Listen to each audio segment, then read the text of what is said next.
नगरपालिका चुनावों को लेकर लॉटरियां निकल चुकी हैं। जिले की 6 में से 5 नगर निकायों के प्रमुख के पद सामान्य हैं।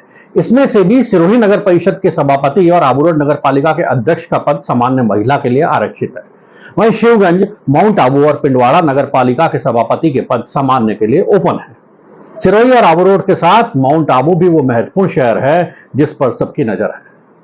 माउंट आबू में दशकों बाद नगर पालिका अध्यक्ष का पद सामान्य वर्ग के लिए आया है, लेकिन इस सब में एक सवाल जो सामने आ रहा है वो ये कि सामान्य सीटें आने से क्या सामान्य वर्ग के वो साधारण कार्यकर्ता इन मुख्य पदों पर आसीन हो पाएंगे जो पद के सामान्य वर्ग के लिए आरक्षित नहीं होने पर भी निश्चलता से पार्टी की दरियां उठाने से लेकर झंडे बांधने और रैलियों में जिंदाबाद के नारे लगाते रहते, या फिर उन फाइनेंसर्स को तरजीह दी जाएगी जो दिल्ली जयपुर से आने वाले नेताओं के लिए रहने, खाने और बांध कर ले जाने की व्यवस्था करते हैं।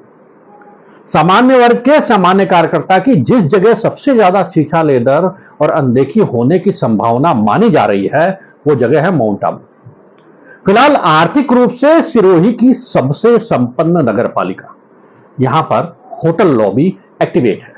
सूत्रों के अनुसार दोनों पार्टियों की तरफ से अभी तक करीब 3 दर्जन ऐसे होटलियर के दावेदारी करने की संभावनाएं जताई जा रही हैं जो इस चुनाव में अपना या अपनी लॉबी के दबदबे को सभापति या पालिका अध्यक्ष के पद के लिए काबिज होने के लिए इस्तेमाल कर सकते हैं। जिला और प्रदेश के नेताओं को अपनी होटलों में ठहराने, खिलाने पिलाने की सेवादारी वसूलने का यह सबसे महत्वपूर्ण समय है। ऐसे में यहां पर सामान्य वर्ग के सामान्य कार्यकर्ता का पालिका अध्यक्ष के इस महत्वपूर्ण पद पर पहुंच पाना लगभग नामुमकिन सा माना जा रहा है।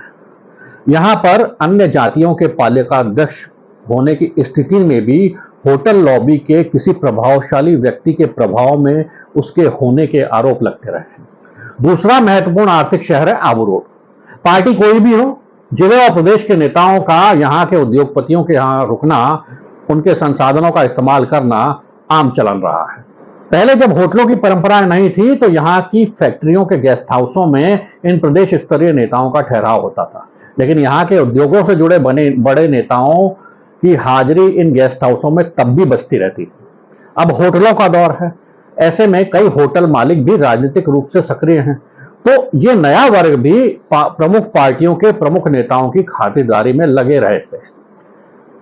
यहां पर पालिका अध्यक्ष की सीट महिला के लिए आरक्षित है। सामान्य वर्ग की महिला यहां पालिका अध्यक्ष बनेगी। ऐसे में बड़े नेताओं पर इन्वेस्ट करने वाले कई धन कुबेरों की नजर यहां पर इस पद पर है। ऐसे में यहां भी पिछले कई सालों से पार्टियों के कार्यक्रम में झंडियां बांधने, मंचों पर माइक संभालने वाले सामान्य वर्ग के सामान्य कार्यकर्ताओं को मौका मिल पाएगा या नहीं, यह भी एक यक्ष प्रश्न है। सिरोही जिला मुख्यालय है, यहां पर उद्योग व्यवसायों की कमी है। ले देकर पिछले कई सालों से जो उद्योग फला फूला है वो है जमीन उद्योग, यानी रियल एस्टेट का बाजार। उद्योगों की कमी के कारण रोजगार का अभाव रहा तो आसपास के गांवों के लोगों ने जिले की इस तहसील से के ग्रामीण क्षेत्रों से पलायन शुरू कर दिया।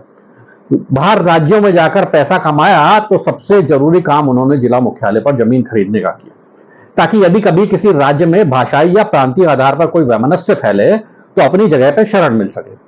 शहर छोटा है तो बड़े शहरों में जो लग्जरी हाउसिंग की फैसिलिटी वो वहन नहीं कर सकते, वो यहां पर करके अपना शौक पूरा कर लेते हैं।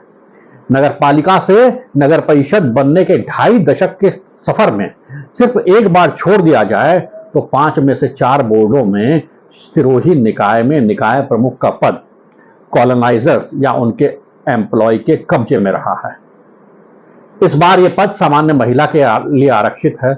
जिले में एकमात्र निकाय है जहां सभापति का पद है। ऐसे में सामान्य महिला के लिए पद आरक्षित होने से एक बार फिर ये कयास लगाए जा रहे हैं किसी सामान्य कार्यकर्ता की बजाय कॉलोनाइजर्स या फिर उसकी लॉबी की समर्थित व्यक्ति की माता, बहन, भाभी, बहू या पत्नी के माध्यम से इस पद पर कोई प्रभावशाली व्यक्ति काबिज होगा।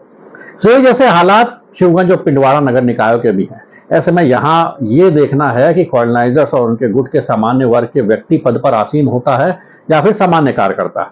सिरोही नगर परिषद की एक और खासियत है, जिला मुख्यालय होने के कारण यहाँ जिला स्तरीय सरकारी और राजनीतिक कार्यक्रमों की भरमार रहती है।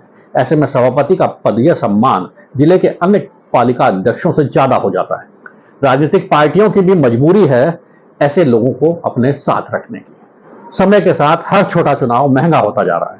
पार्टियां अपने फंड बड़े नेताओं पर उड़ाती हैं, लेकिन छोटे चुनावों में अपेक्षा करती हैं कि प्रत्याशी ही इन्वेस्ट करे। छोटे चुनाव में मतदाताओं की गैर ईमानदारी भी चुनावों को महंगा कर दे रही है। दूसरा, पार्टियों में हॉर्स ट्रेडिंग का डर भी इन चुनावों को महंगा बना रहा है। सूत्रों की माने तो सिरोही, शिवगंज, आबू रोड और माउंट आबू में तो बहुमत होने के बावजूद चुनाव में हुए खर्च के नाम पर ही निकाय प्रमुखों के दावेदारों को अपनी जेब ढीली करनी पड़ी थी।